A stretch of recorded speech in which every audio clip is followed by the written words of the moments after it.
This piece was originally on This American Life. It's an NPR radio show, and it was for their 100th show, which was the radio.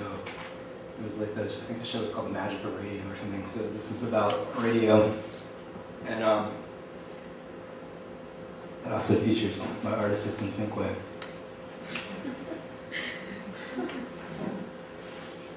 My friend Sinquay was the one who first found the North Side Black Power pirate radio station, way down on the left of the FM dial. You could only tune it in up on the north side, so we'd listen to it while we drove down 79th Street whenever I went to his house. You could tell it was pirate radio because of the number of the times that the DJs would say, "motherfucker," in every sentence, and because of the rad, crazy shit they played. Like they'd play all this poorly recorded local rap, and this one song, "Too Many Suckers and Not Enough Stretches," where the guy raps, "Living in the M, the I, the AMI, sometimes I gotta ask myself why." Where they'd play Tupac, and then every couple of beats the DJs would cut in over it and just scream or howl, and the music would cut out completely. Most of the time there'd be 4 or 5 DJs all in the room with the mic, all talking and yelling and telling jokes over the music. It was just totally loud and chaotic and fun. They even took phone calls somehow. They'd play a beat and people would call up to rap over it over the phone. Talk about DIY. Actually, they were never really that political. We just called it the Black Power Station because at one time when they were taking calls, this dude calls up and says, Southern Bell van's been parked in front of my house for 3 days. There's nothing wrong with the goddamn phone. The white man's been spying on us, trying to keep us down.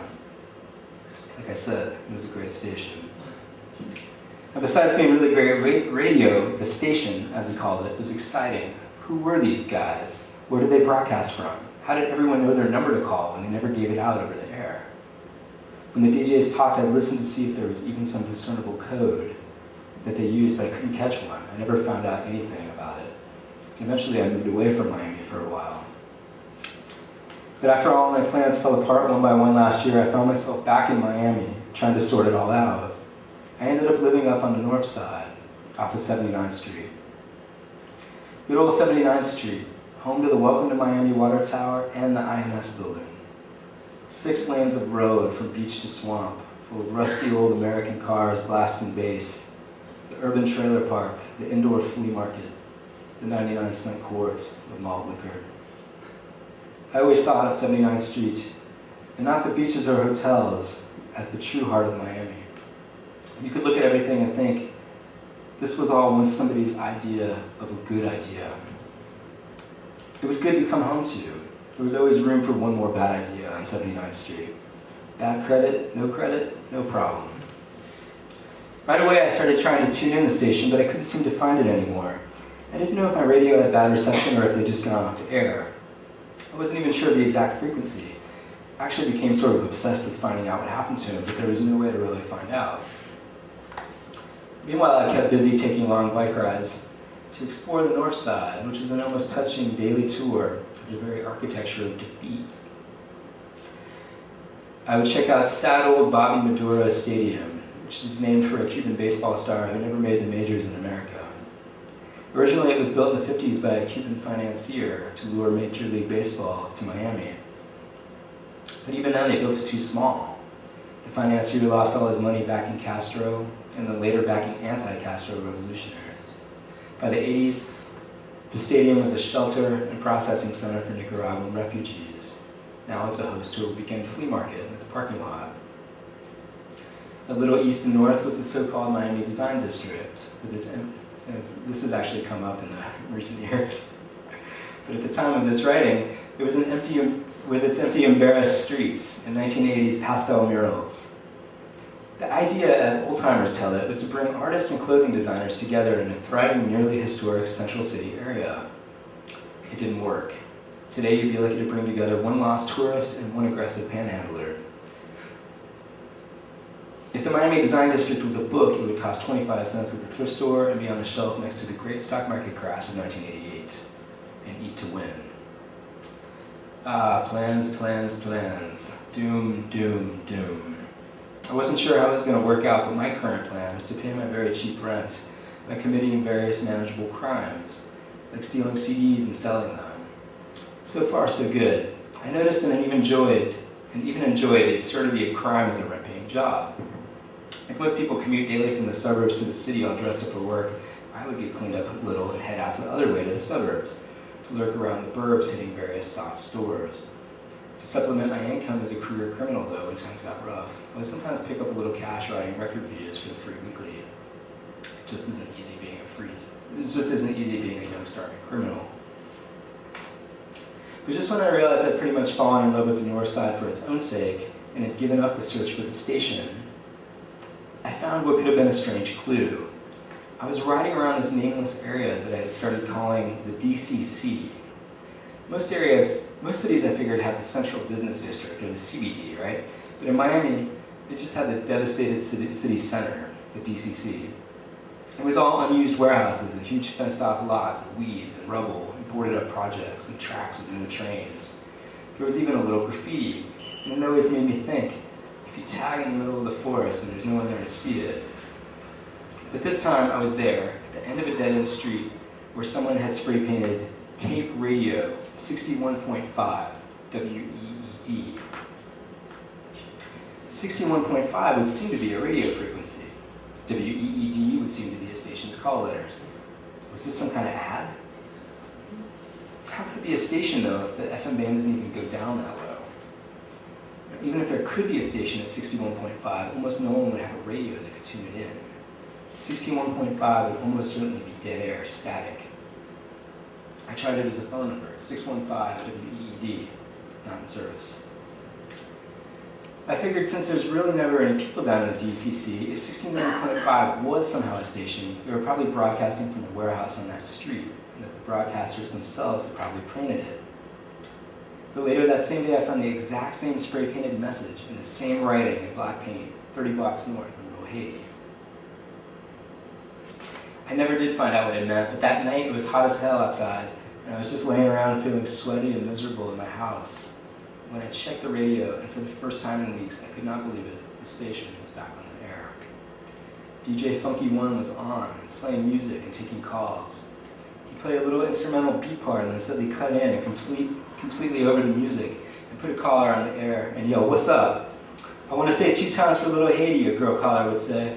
DJ Funky One would say, "All right, baby, Little Haiti's in the house. What's up?"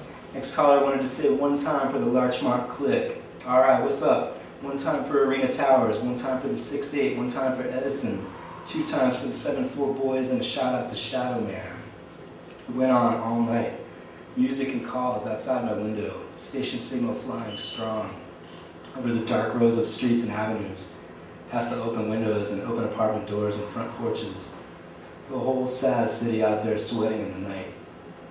I drank some tall cans from the 79th and Biscayne beer special, and I listened, and it felt like every radio in the North Side must be tuned in. Finally, after a little while, I heard the phone number given out. So one afternoon, when only music was on and they weren't taking calls, I called anyway. I couldn't believe it when DJ Funky One himself actually answered the phone. I said, "Hey man, what you guys called?" He said, "We're the space station." I said, "Where do you broadcast from?" "Carroll City." "You guys have like a license or anything?" DJ Funky One started laughing. Yeah, we got all that shit." And he hung up.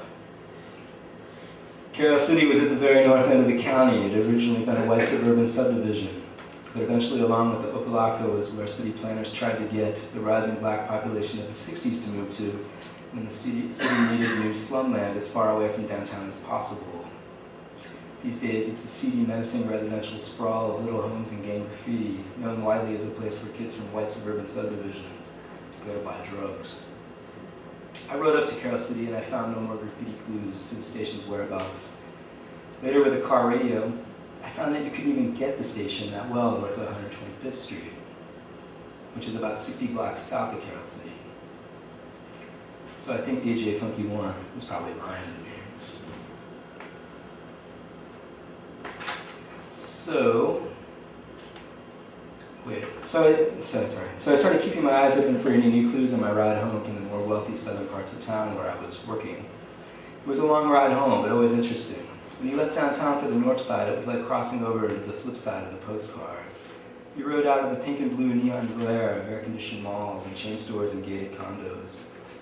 into a dark, narrow maze of funky old wood houses and hand-painted signs and corner stores. The suburbs have police protection, and the north side has voodoo. It made me think of the book 1984 and how in it there's about 10% of the population that was fully indoctrinated into the party. It was constantly under surveillance by and receiving propaganda from the telescreen and had the government jobs and relative security. And then there was the rest of the people who were living under constant threat of falling rocket shells. The party members weren't supposed to go to the neighborhoods where the proles lived, but Winston would always sneak out there to go browse at old junk shops and meet his girl on the street. When I ride into Overtown, it always felt like that, like we weren't allowed to go there. One of the North Side's biggest middle fingers to the whole Miami Sun and Fun fantasy world was impenetrable Little Haiti with its video of backroom gambling and political graffiti. I'd sit at my favorite spot in the shade by the abandoned railroad tracks and watch Haitian women walk by with baskets on their heads, with roosters running on the weeds at their feet. The old mile marker on the track said 362, which would be the mileage to Jacksonville, but no trains run anymore that way, and I wonder how many miles it is to Port-au-Prince. Little Haiti also represents one in a long series of Miami's cheerful ironies. The area started out as an anti-Semitic whites-only paradise, but Miami Beach was saved from financial ruin by vacationing New York Jewish millionaires. Miami was envisioned the same way, sort of a southern, whites-only area around here. But Miami now has had two Cuban mayors and is majority Hispanic. And the neighborhood where Little Haiti is was once kept whites-only by threat of lynching. If the city planners had lived to see how their plans had turned out. Well, finally one day I got a huge clue when the station was apparently having an on-air live promo party. DJ Funky One said, "Come on down, we got all this great food down here in Mama's Kitchen. We got a fried chicken plate for $5 and Mama's conch dinner for $7. Could it be? DJ Funky One was having an on-air live promo, and a pirate radio transmitter would be live at the restaurant? The address they gave out was only a couple blocks away from my house in the heart of Little Haiti. And when I got there was no restaurant at all. There was just two guys on a couch in front of a tiny house that had been cut up into 4 efficiencies.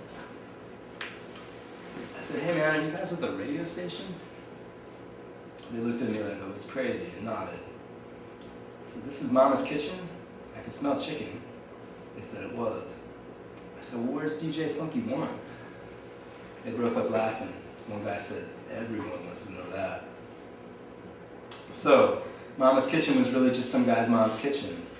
I ended up buying a frozen cup of cherry Kool-Aid from them for $1, and going to sit by the tracks in Little Haiti in the summer heat.